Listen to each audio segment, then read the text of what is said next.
ગુજરાતનો આવાજ।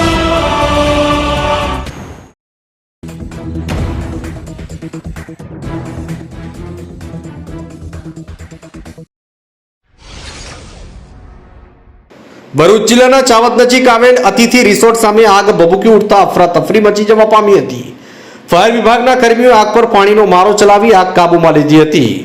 આલુલાની કાળઝાળ ગરમી આગની ઘટનામાં વૃદ્ધિ થવા પામી છે, ત્યારે ભરૂચના ચાવદ નજીક આવેલા અતિથિ રિસોર્ટ સામે આગની ઘટના સામે આવી છે। પ્રાપ્ત માહિતી અનુસાર ચાવદ નજીક આવેલા અતિથિ રિસોર્ટ સામે સૂકા ઝાડમાં આગ લાગતા અફરાતફરી સાથે દોડધામ મચી ગઈ। આગને પગલે ધુમાડાના ગોટે ગોટા આકાશમાં ઊંચે ચડતા જોવા મળ્યા। આગની જાણ ફાયર વિભાગને થતા જીએનએફસીનું ફાયર ફાઇટર ઘટના સ્થળે પહોંચી આગ પર પાણીનો મારો ચલાવી આગમાં કાબુ મેળવ્યો હતો।